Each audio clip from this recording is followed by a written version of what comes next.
मित्रों, मैं आज जो बात आपसे करने जा रहा हूँ वो बात शायद ही आपको किसी पुस्तक में मिले या किसी कोचिंग इंस्टीट्यूट में पढ़ाई जाए।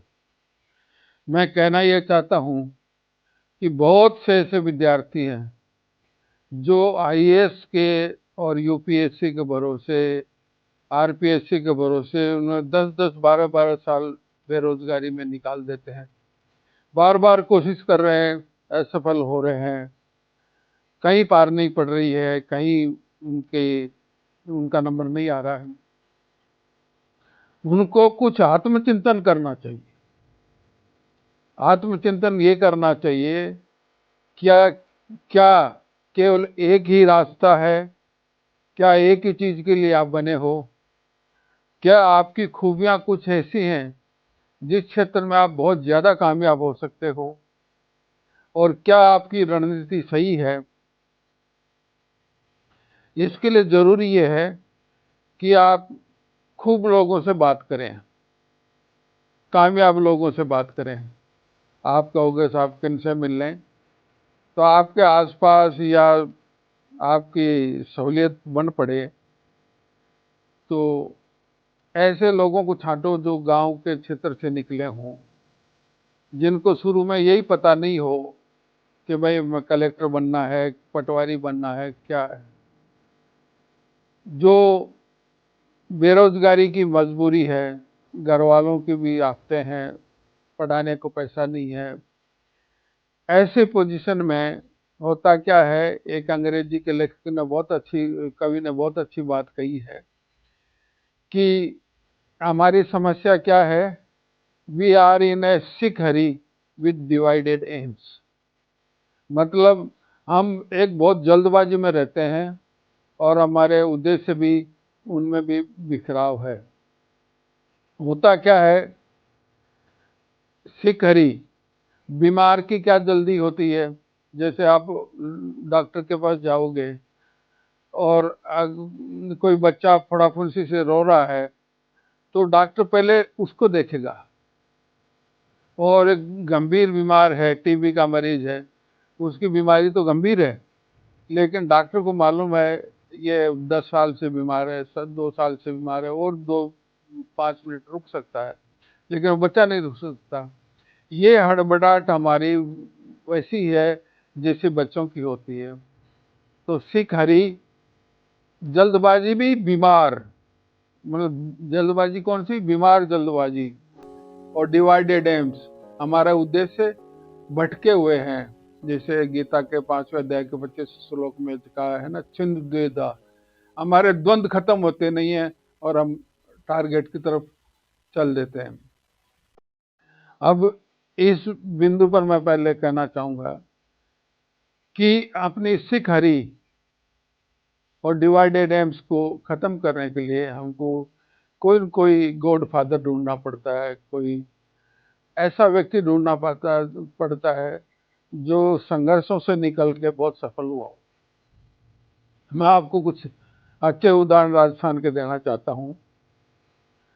एक अपने समित शर्मा है, बहुत सीनियर आईएएस अफसर है, सबने आपने नाम सुना होगा। उन्होंने बहुत संघर्ष किया। आईएएस बनने के लिए करीब 8-10 साल उन्होंने पढ़ाई की। हालांकि वो डॉक्टर थे, बच्चों के डॉक्टर थे, अच्छा उनका डॉक्टरी भी चल रही थी, लेकिन उनका उद्देश्य था कोई बड़ा काम करने का, जनहित का काम करना। उन्होंने बहुत बड़ा काम भी किया कि जो सस्ती दवाएं आज हमको प्रधानमंत्री से मिल रही हैं या सरकार से मुफ्त दवाइयाँ मिल रही हैं, इस योजना के रास्ता दिखाने वाले श्री समित शर्मा हैं, जो राजस्थान में आईएएस अफसर हैं। स्वामी तुलसीदास, संत कबीर, ये महान जो लोग हुए,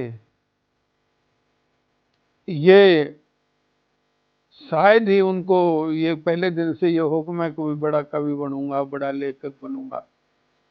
उनको हो सकता है पहले दिन से अपनी क्षमता का मालूम नहीं हो। शेक्सपियर गुणों के व्यापारी थे और महान कवि हुए। जॉन कीट्स कंपाउंडर थे, एक महान कवि हुए। गोस्वामी तुलसीदास जी तो क्या वो खुद ने कहा है, वो मांग के खाते थे, मस्जिद में सोते थे, कोई को बेटा न बेटी ब्याणी। तो उन्होंने अपनी क्षमता बढ़ाते रहे, भगवान का भजन भी किया और अध्ययन बिल्कुल लगातार करते रहे, उनकी क्षमता विकसित होती रही। और संत कबीर पोथी पढ़ जुग बुआ, पंडित पंडित गोया न कोय, दाई आसर प्रेम का पढ़े सो पंडित हो। इन्होंने, कबीरदास जी ने कौन सी कॉलेज में गए थे, लेकिन आज कॉलेजों में, यूनिवर्सिटी में कबीरदास जी पर पीएचडी हो रही है। मैं आपको ये कहना चाहता हूँ कि अपने सब महान दार्शनिक और लेखक, चाणक्य जिसको कौटिल्य भी कहते हैं, वो पहले तक्षशिला में प्रोफेसर थे। वहाँ से फिर उन्होंने देखा बाहर देश के लिए मुझे कुछ करना है, फिर नालंदा आए, पूरे भारत में भ्रमण किया। उनको कहाँ पता था कि मैं क्या करूँगा, लेकिन ये था मुझे देश को एक समस्याओं से बचाना है, देश को सुरक्षित करना, पूछ पूछ के, देख देख के, जान के, लोगों का सहयोग करके। तो आप भी लोगों का सहयोग लीजिए। अब मैं ये कहना चाहता हूँ, कई बार हमारी समस्या ये होती है कि हमारे माँ बाप बहुतों के कम पढ़े लिखे भी होते हैं, कम ज्ञानी भी होते हैं, अनपढ़ भी होते हैं, पर उनमें अनुभव जीवन का होता है। उस अनुभव को जरूर नकारिए नहीं, क्योंकि एक अलेक्जेंडर पोप नाम का एक अंग्रेजी का कवि है, उसने बहुत अच्छी बात कही है, we think our fathers fools, so wise we grow, our wiser sons will no doubt think us so. हम माँ बाप को, लड़के बच्चे माँ बाप को समझते हैं इनको कुछ आता जाता नहीं, पर उनके पास अनुभव किया ऐसा हीरे मोती हैं उम्र से निकले हुए, जो हमको बड़ी उम्र के बाद जाकर आज मिलेंगे।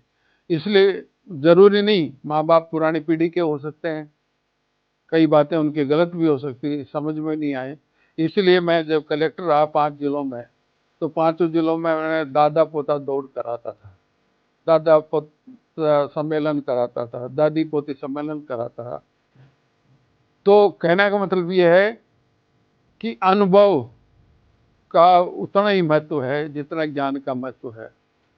कई बार बहुत उम्र दराज आदमी अपने अनुभव से बता सकता है कि इस मामले में ठीक रहेगा या नहीं रहेगा। इसलिए हमको अपने से बड़ों को ये नहीं सोचना चाहिए कि ये जरा पढ़े लिखे कम है तो इनमें ज्ञान नहीं है। उनमें एक समझ है, एक सिक्स्थ सेंस है। जैसे बछड़े में और एक सिक्स्थ सेंस होता है, जन्मते ही उसको कुछ अंदाज हो जाता है कि ये हिंसक जानवर मेरे लिए खतरनाक, तो अपना बचाव करता है। ये जीन से मिली है, माँ बाप से ये चीज मिली है। इसलिए इस चीज को जरूरी है कि हम आत्मनिरीक्षण में सहयोग लेते हैं।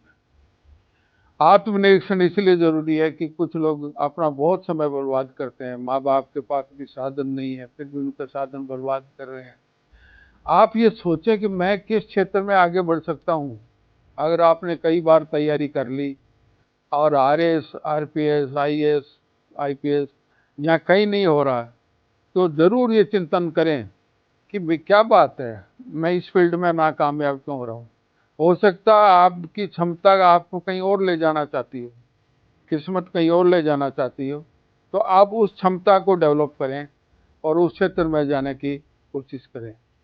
अंदर झांकने के लिए सबसे ज्यादा जरूरी ये है कि हम बिल्कुल ईमानदारी से अपने आप के बारे में चिंतन करें कि मेरे क्या वीकनेसेस हैं, क्या मेरे स्ट्रेंथ्स हैं, कौन सा रास्ता मेरे लिए सहूलियत है, कौन सा रास्ता मेरे लिए सुगम है, किस रास्ते पर मैं जितना कम समय मेरे पास है उस कम समय में कामयाब हो सकता हूँ। तो ये कामयाबी जो है जीवन में ये सुखकारी होनी चाहिए। दुखदाई कामयाबी अच्छी नहीं है, बुढ़ापे में बहुत पछताना पड़ता है। जैसे मैंने आपको बताया था, फ्रांसिस बेकन एक बहुत बड़ा विद्वान हुआ है, उसको लोग वीनेस्ट एंड वाइजेस्ट ऑफ मैनकाइंड कहते हैं। इसलिए अच्छे काम सुखदाई होते हैं। उन अच्छे कामों के लिए हमारी किस क्षेत्र में क्षमता है, आप कुशल बिल्डर बन सकते हैं, आप कुशल ठेकेदार बन सकते हैं। भारत सरकार ने बहुत अच्छी योजना चलाई है कौशल विकास।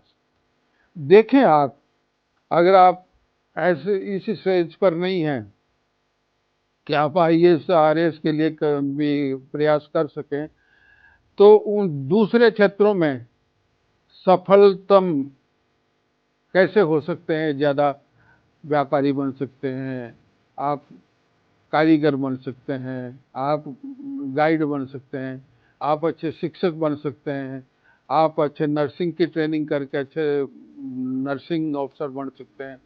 ये बहुत से रास्ते खुले हैं। इन रास्तों को देखें, अपने आप को समझें और फिर उन क्षेत्रों में अपने आप को सक्षम बनाएं, सफल बनाएं। इन्हीं शुभकामनाओं के साथ बहुत बहुत धन्यवाद।